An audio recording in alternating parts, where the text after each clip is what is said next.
Neuroglia y barrera hematoencefálica.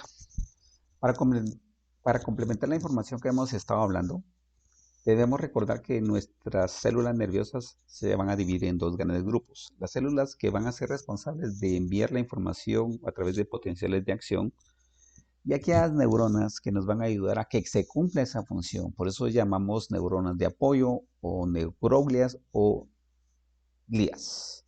Entonces, para este tema vamos a ver no solo estas neuronas, sino también vamos a ver una función especial de estas neuronas, ¿de acuerdo? También son llamadas de soporte, ¿sí?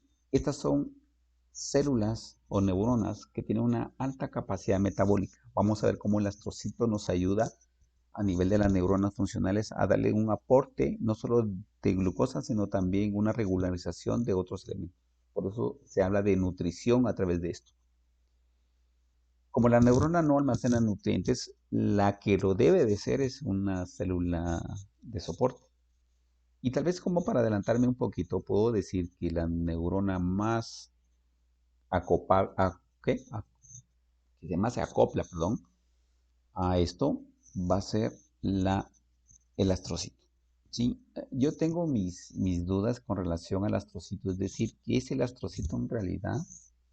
O sea, ¿quién era antes y quién es ahora? Porque el astrocito viene siendo como el secretario, ¿no? Es el asistente de la neurona. Y es tan eficiente que yo supondría que esta sería un sustituto muy bonito, muy interesante a la hora de que una neurona funcional desaparezca o ya no cumpla su función. Claro, esto es un atrevimiento que tal vez ya está resuelta la pregunta, pero que en mi momento no lo veo, no lo he entendido así, ¿verdad? O sea, es decir, yo veo que el astrocito hace mucho más de lo que una neurona necesita. Y por ello no las necesita, ¿no?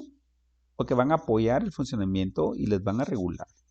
Ya sea, como les dije, de alimentación, de regulación de neurotransmisora, de inhibición, de aporte energético y de defensa. Entonces, para ello vamos a ver qué tipos de neuroglias tenemos. Para fines de esta presentación vamos a hablar de 6, aquellas que son del sistema central o aquellas que son del sistema periférico. Obviamente hablando del sistema nervioso. Cuando vemos las células del sistema nervioso central, vamos a hablar de los oligodendrocitos productores de vainas de mielina a nivel central, a los astrocitos que son reguladores acompañantes de la neurona y que la sostienen y que la nutren y que le dan aporte, de las microglias que van a ser el sinónimo del sistema inmunológico del sistema nervioso central y de las células ependimarias que nos van a facilitar esa conexión entre el líquido cefalorraquídeo y los aportes que van a ingresar hacia las neuronas. Si nos vamos al lado de las sistema nervioso periférico, vamos a ver las células de Schwann, que también hacen lo mismo, solo que a nivel periférico. Y para anticiparme a un ejemplo, las células de Schwann con los oligodendrocitos hacen lo mismo, forman vainas de mielina. La diferencia está en su lípido específico, ¿sí? Y lo voy a mencionar de esta forma porque cuando vemos problemas o fenómenos patológicos, por ejemplo, la esclerosis múltiple, por ejemplo, eh, o la desmielinización, o los fenómenos de desmielinización, pareciera ser que los más afectados son los del sistema nervioso central. ¿Pero por qué el periférico no? Precisamente por el tipo de líquido. Más adelante lo vamos a explicar. Y las células satelitales que tienen varias funciones muy interesantes desde proteger a un ganglio, es decir, están alrededor de, por eso se llaman satelitales. Y en algunos casos están alrededor de las neuronas altamente especializadas.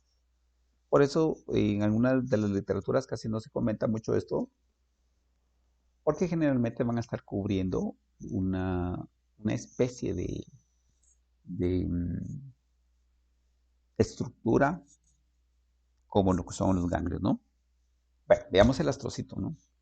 Y hace un momento les decía que el astrocito para mí significa un proceso, una funcionalidad nerviosa altamente especializada, un asistente complementario, es porque van a proporcionar soporte a las neuronas, las van a sostener, ¿sí? Aquí vemos el astrocito, vean ustedes el astrocito cómo sostiene, no solo sostiene las neuronas, sino también sostiene ¿cómo se llama? Unas células ependimarias y también un vaso sanguíneo.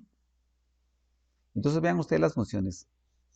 ah, sostiene, pero la finalidad es que transmita información o transmita paso de sustancias hacia la neurona funcional.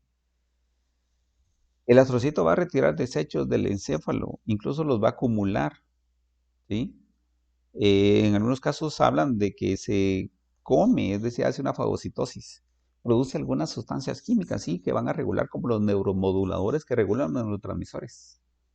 Es una fuente de reserva de la glucosa y le da el aporte a la neurona especializada conforme lo vaya necesitando. Por eso es que no es acumular tanta azúcar o tanta glucosa, sino que simplemente es darle el importe necesario que corresponde al 20% de lo que se había hablado.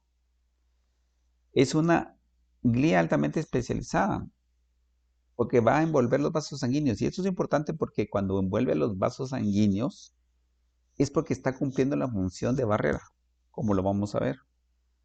Aquí vamos a ver un elemento interesante de cómo el flujo sanguíneo a través de los vasos sanguíneos va a formar una barrera, una malla, que conjunto al astrocito van a darle una protección a nuestra neurona. Va a retirar los desechos a través de fagocitosis y ocupan espacios que se han muerto, es decir, que si hay una lesión cerebral y se quedan vacíos, cumpliendo ciertas leyes de nuestro metabolismo, no pueden permanecer vacías porque producirían irritaciones, y entonces los astrocitos cumplen esa función de llenado, ¿no? El oligodendrocito, como ya lo habíamos mencionado, produce vaina mielina. Da soporte a las neuronas, pero este fenómeno de vaina mielina produce una mayor velocidad del impulso nervioso, porque ese aislamiento de estos axones hace que el impulso nervioso tenga ese fenómeno llamado conducción saltatoria. No es que salte un impulso, es que simplemente el neurotransmisor se potencializa cada vez en el nodo Rambier, ¿sí? Y entonces aquí vamos a hablar de que está compuesto, obviamente, la célula de oligodendrocito está compuesta del 80% de lípidos y un 20% de proteínas. Entonces tenemos una célula bastante grasosa, por decirlo de una forma, ¿no? Y sus prolongaciones son en forma de remo, es decir, como una especie de palanca que puede hacer también modificaciones de movimiento de las neuronas, es decir, como amarres que lo sostienen, lo fijan y lo pueden modificar. Y son exclusivamente del sistema nervioso central. La microglia, como se decía, es una neurona del sistema de defensa, ¿no? Es el sistema inmunológico cerebral. Lo lindo de una microglia es que puede viajar y meterse e irse donde él quiera. Lo que sucede es que a veces la microglia tiene mala señalización e interpretación y puede ir a afectar a las vainas de mielina. Por eso hablamos de desmielinizaciones producidas por. Increíblemente el estrés, increíblemente algunas conductas que afectan al sistema nervioso cotidianas pueden producir que nuestras microglias interpreten mal y puedan dar señalizaciones a otro tipo de células como los fagocitos, que pueden entender que la vaina mielina es, por su lípido, puede ser un enemigo para el cuerpo y producir un ataque directo a eso. Y con ello pues conlleva a una desmielinización, pues obviamente que conduce a un problema serio.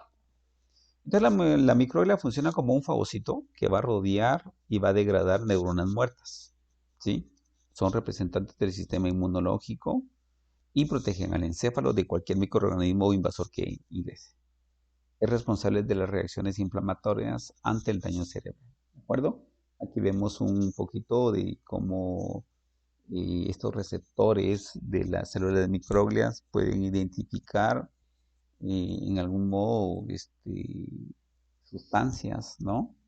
Que puedan alterar nuestra respuesta inmunológica, produciendo inflamación. Entonces, vamos a poner el ejemplo simbólico, ¿verdad?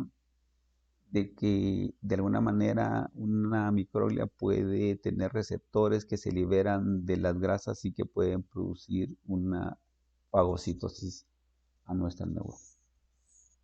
Bueno, y entonces si eso es así, tenemos que irnos a las células de Schwann. Las células de Schwann hacen lo mismo, ¿sí? Esos son productoras de vainas de mielina en el sistema nervioso periférico, ¿sí? Se van a enrollar a nivel de los axones y los van a mielinizar. Pero se diferencian precisamente por su forma de conectarse. Uno, por el aumento de su crecimiento axonal, es decir, que la forma en que se conecta a una célula de Schwann va a permitir en algún modo, si un axón se ha dañado, de recuperarse, ¿sí? Y también por su litio, ¿de acuerdo? Y por eso es que esto es inmune al ataque inmunológico, porque no es el mismo lípido que el central, como les decía, ¿no? Obviamente estamos en la parte donde tenemos que ir cuestionando siempre lo que se habla, investigándolo y revisando. ¿Pero cuáles son las características de las células de Schwann? Pues se encuentran asociadas a las neuronas. Van a proporcionar de nuevo la vaina mielina. Van a formar cubiertas a lo largo del axón. Y se ven enrollados cubriendo axones de la neurona. ¿Cuáles son las funciones que podemos hablar? Es que actúan como un soporte y un proceso de regeneración neuronal. Por eso es increíble cómo en el periférico sistema es mucho más fácil recuperar algunas funciones que a nivel central. Esta vaina de mielina obviamente recubre al axón y permite que los impulsos nerviosos bajen demasiado rápido, es decir, una velocidad que permite este tipo de aislamiento es mucho más rápido que fuera una neurona no mielina. Bueno, ¿qué otras tenemos? Como les decíamos, tenemos las células satelitales, ¿verdad? Que son las que van a recubrir de cierto modo a las neuronas o al grupo de neuronas y que en algún momento van a formar una especie de protección. En este caso vemos bien en esta imagen, me gustó mucho precisamente porque vemos la parte de la materia gris. La materia gris está constituido por cuerpos neuronales, ¿sí? Y la sustancia blanca está constituido por eh, vainas de mielina. Por eso es que hace esa gran coloración. Entonces, supongamos que esta neurona no fuera de este tipo, obviamente cambiaría su estructura. Y tenemos las células ependimarias, que van a ser conectadas a través de un astrocito, como lo vemos acá, y que van a permitir un flujo de información, de sustancias, de químicos, que van a facilitar la función de la neurona. Y por último, la barrera hematoencefálica. Es una membrana semipermeable entre la sangre y está constituida por células de las paredes capilares, ¿no? De los vasos sanguíneos, que de alguna manera, aquí lo vamos a ver, y vamos a ver cómo el vaso sanguíneo, a través de sus células que la constituyen, y donde pasa la sangre, ¿de acuerdo? Está también formada por una membrana basal. Aquí estamos en un endotelio, ¿eh? El endotelio, que es las células que van formando el vaso sanguíneo, una membrana que la sostiene, pero además de ello tienen los piecitos, los podocitos se llama, que son los podocitos de los astrocitos, que la sostienen, que la conectan, pero que transmiten información hacia el mismo y por ende hacia la neurona.